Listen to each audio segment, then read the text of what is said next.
Hey y'all, it's me again, the Rock Doctor, coming at you live with yet another installment of Guitar Hack of the Week. Now listen, if you're an intermediate rock guitar player, just getting started out, trying to get a handle on putting your licks together and all that good shit, here's something that you need to know.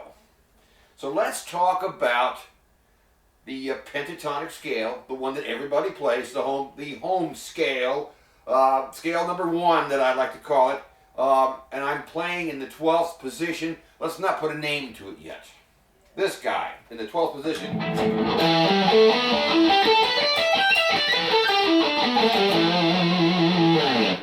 I think most of you know what that is.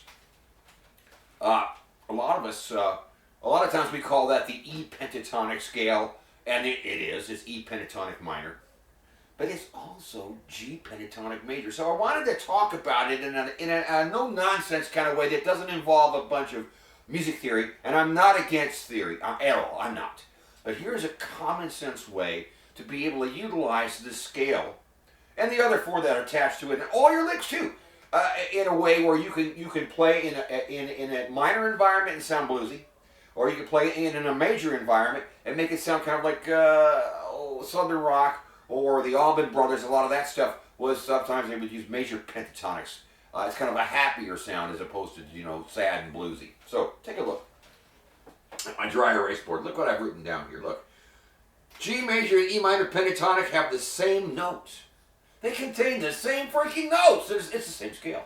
So what happens here is what environment chordally we're applying it to. So check this out. On the left here, I've got the whole pentatonic shape in the 12th position. And look, the red dot is where the E note is. That's how I reference that. If I want to make a statement in E and I want it to sound bluesy, I find that E note at the 12th fret and all my licks tie into this shape in the 12th position. Simple schmimple. At the same time, look, I've got a blue dot here.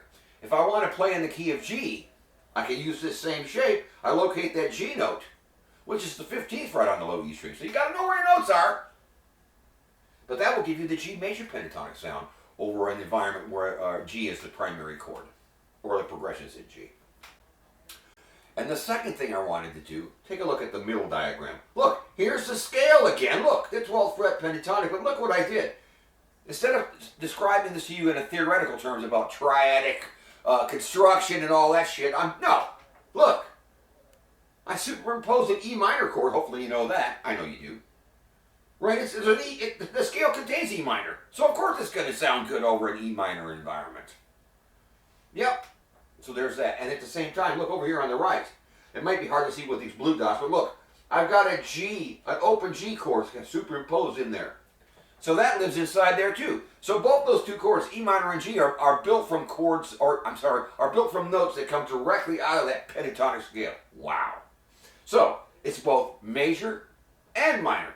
I'm going to give you a couple examples so you can hear what this sounds like over a simple chord environment for E minor and for G in a sec. But here's how I remember it so that I can use it without a lot of extraneous thinking. Here's what I do. Check it out. The note, when I think about the shape, this guy again. The note that your index finger plays on the low string tells you what minor key you're in. And in this case, E. And it doesn't matter if the chord's not E minor, it'll still sound bluesy over something in E. So that's a musical rule that gets broken. Don't worry about that. But yeah, if you've got something in E where the primary chord's E and you play the scale shape at the 12th fret, it's going to sound bluesy, period. Now, so that's your index finger playing with the low note, E. To use it as a major pentatonic, which major pentatonic is it? It's the note that, in my case, my ring finger's playing the second highest note on the low E string. That's the 15th fret. It's a G note. So you need to know your notes to make this work at least. Yeah. So if I apply the same scale and all the licks that are derived from it over a song whose primary chord is G, it sounds happy. Let me demonstrate that with a very simple loop. I've got one loop from one of my backing tracks that's just a G chord looped in 2 bar segments. And I'm going to play some basic crap over it. The key point here is the scale shape works great. It's just where you end the phrase is important. So I'm going to usually end on chord tones of G. I won't tab this one out. Just listen. This is an experiment into listening. and how the scale gives you both sounds. All right, let me fire this thing up.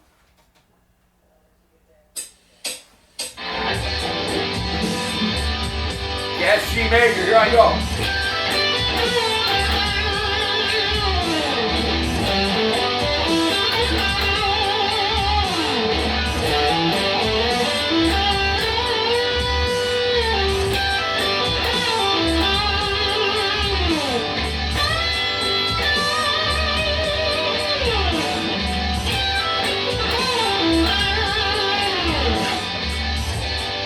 So there was that. It sounded happy. Now, let me click over here. I'm going to get the, I'm going to set up an E minor loop now. Same scale or E minor. All right.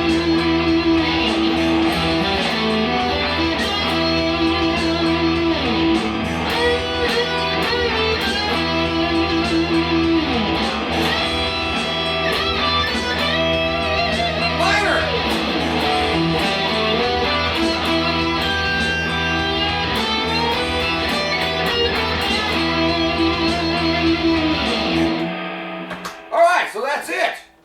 So the scale has two uses, and again, the way I keep it straight is the note that my index finger plays on the low string tells me what minor key I can get that blues sound with. The second note, the note that my ring finger plays on the low string, tells me what major pentatonic it is.